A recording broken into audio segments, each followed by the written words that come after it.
You and the passenger sitting next to you on a flight are receiving the exact same product, yet one of you likely paid hundreds of dollars more for the ticket.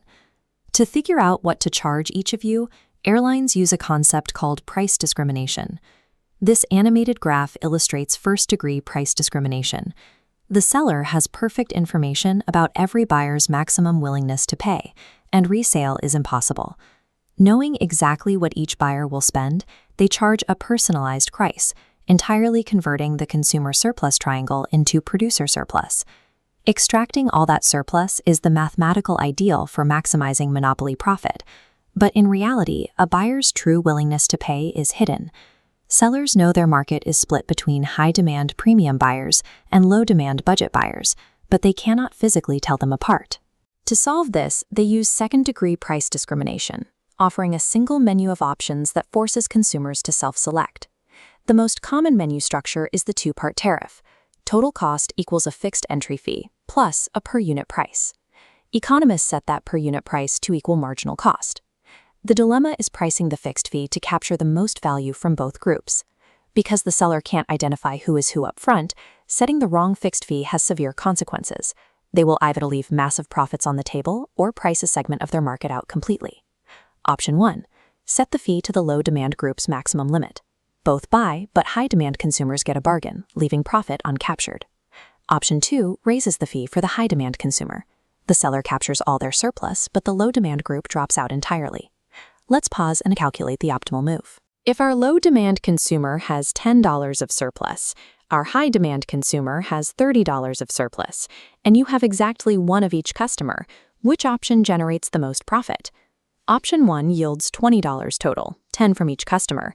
Option 2 yields $30, capturing everything from the high-demand buyer. But to truly maximize profits, a seller cannot rely on just one uniform fee. They have to build an optimal menu with two distinct packages. This requires meeting an incentive compatibility constraint. The premium package must be priced just low enough to leave the high-demand consumer with a tiny slice of remaining surplus, an information rent, so they are financially motivated to choose it over the cheaper package. Second-degree price discrimination is entirely an exercise in psychological and financial architecture. The seller is structuring incentives so that high-demand buyers willingly out themselves and hand over their surplus. Sellers don't always have to rely on self-selection. Sometimes they can observe a clear demographic signal that heavily correlates with a buyer's willingness to pay, like a student ID. This chart shows third-degree price discrimination.